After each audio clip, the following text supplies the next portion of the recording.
আপনাদের সমাজে শান্তি নাই, আপনার জীবনে শান্তি নাই, আপনার রাষ্ট্রে শান্তি নাই, একটাই মাত্র কারণ রাসূলের সুন্নাহকে আপনারা প্রত্যাখ্যান করেছেন। মসজিদগুলোতে কেন শান্তি নাই?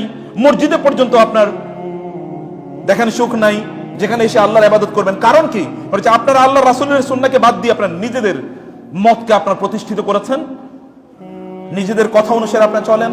রাসূল কি বলেছে তা আপনাদের ধারে কাছেও নাই, আপনাদের চিন্তা চেতনার মধ্যেও নাই। কবে আপনারা খুঁজেছেন রাসূলুল্লাহ সাল্লাল্লাহু আলাইহি ওয়াসাল্লাম কি বলেছেন, কি করেছেন?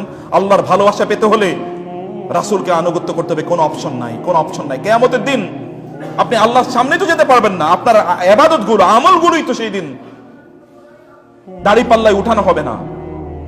কারণ কি? কারণ একটা, আপনি রাসূলকে অনুসরণ করেন না, আমলই তো কবুল হয় না। আপনি এত এত ইবাদত করতেছেন, আপনি 1000 কোটি বার হজ করেন, তাতে কি আসে যায়? আপনি 1000 কোটি মসজিদ নির্মাণ করেন, তাতে কি আসে যায়? আপনি একেবারে নামাজ পড়তে পড়তে দাগ ফেলিয়ে দিয়েছেন কপালে, তাতে কিছু আসে যায় না। যদি সুন্নাহর ব্যত্যয় হয়, তাহলে এগুলো সবকিছু আল্লাহ সুবহানাহু ওয়া তাআলা ছুঁড়ে ফেলে দেবেন, কোনোটাই আল্লাহ তাআলা গ্রহণ করবেন না। সুন্নাহ ইজ ইওর লাইফস্টাইল। সুন্নাহ হচ্ছে আপনার জীবন, আপনার জীবন পদ্ধতি।